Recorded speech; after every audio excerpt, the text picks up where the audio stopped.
Bhagavat-padam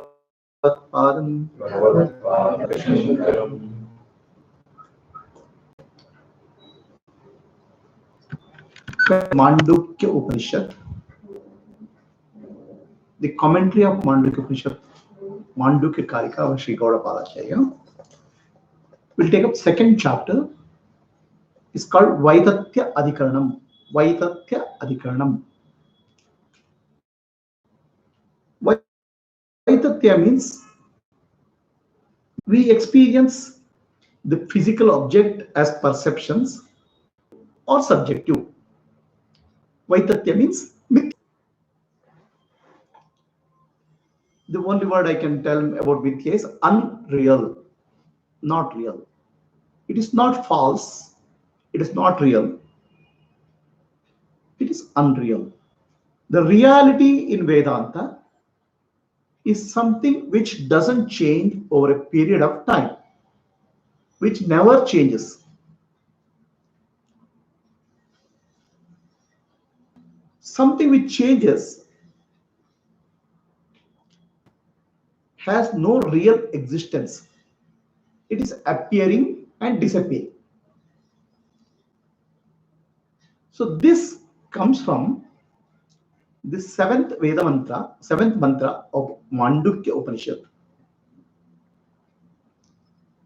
where it said, Prapanchopashamam Shantam Shivam Advaitam.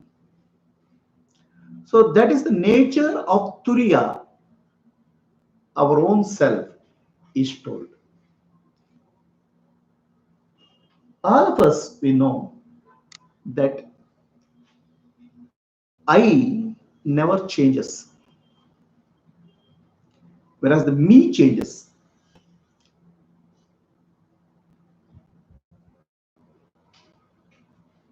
Myself, I, doesn't undergo any change at any point of time. But what I call as body, mind, intellect undergoes tremendous amount of change moment to moment. So when I say 10 years back I was in Mysore, now I am in Bangalore. What was there in Mysore? My body has changed very drastically in last 10 years. Mind has changed, intellect has changed. There is something in me which is not changed, that I call as I. Something which is me, which has changed, is called me. So we need to know the difference between the I and me. The I is the consciousness. I is the awareness. I is the witness of these changes. If the changes are happening, something has to witness. Otherwise, you can't know that it's changing. The witness doesn't change, and that witness is called Turiyam. While the me changes, the body, mind, and intellect changes. Not only changes over a year, it changes every minute. Every minute our body is undergoing change. Every minute our mind is undergoing change. Every minute our thought is going to undergo change. So we need to know the distinction between I and me very clearly. The purpose of Vedanta Dhnana is to understand the difference between the I and me. I which doesn't change, I which is consciousness, I is the witness of this changing me and the world.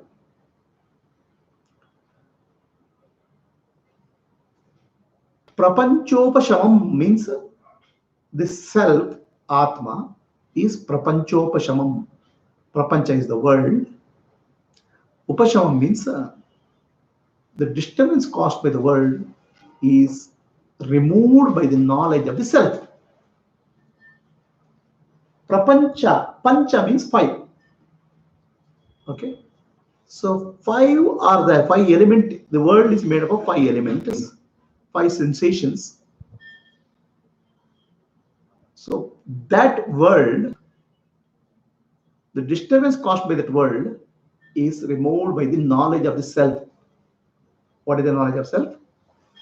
I am that self. I am the Sakshi. We will never be able to find the Sakshi.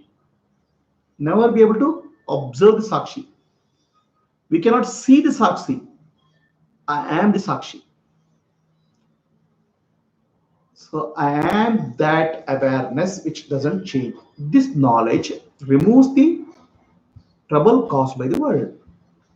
So why it removes the trouble caused by the world? Because prapancha is the world is mithya or unreal, whereas the self is real. Unreal cannot cause a trouble, cannot cause a disturbance for the real. The shadow cannot cause a trouble for the person, but shadow can cause a confusion. Shadow can cause an illusion.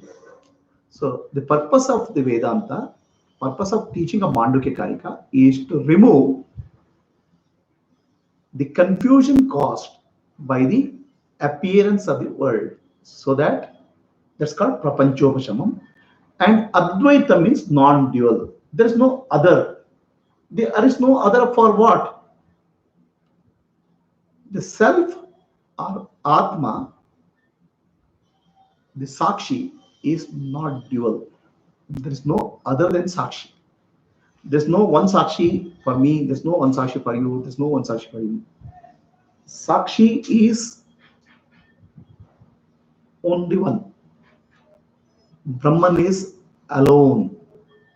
Brahman is non-dual. So then question comes, so if Brahman is non-dual, what about the world? Okay. So you say Brahman exists and the world exists, then there's a duality. Brahman is there and world is there, then we land up in a situation of duality. Okay. The Vedanta clearly says Brahman is Advaitam. There's no other. The world is not opposed to Brahman. There's nothing called world as against Brahman. So Brahman alone is the reality. So it's Advaitam, but then I cannot say world is not there. The world is there. I experience the world. I'm able to experience the world. How can I say a world is not there? So the world is available for experience, but it is not really there. World is available for experience, but in reality there is nothing called world, because other than Brahman nothing is there. So experiential reality and factual unreality is experiential is true, but factually it's untrue.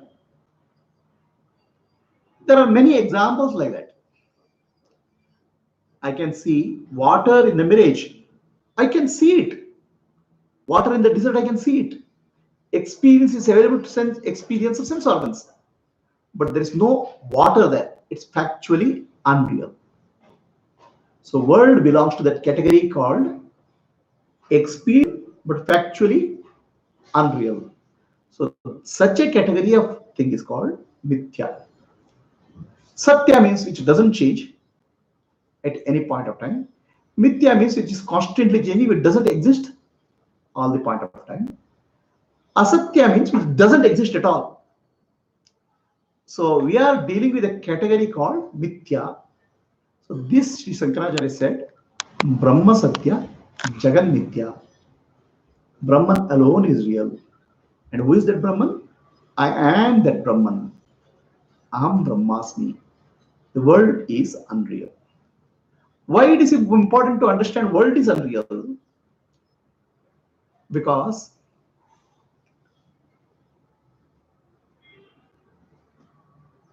the changing world, the constantly changing world, creates a lot of disturbance in the mind. And I suffer. I undergo suffering because of this disturbance.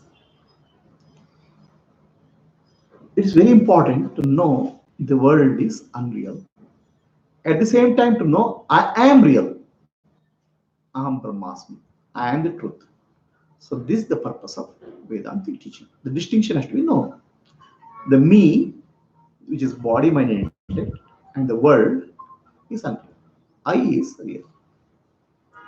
So this teaching is called Vaitatya Adhikarana, or unreal nature of the world.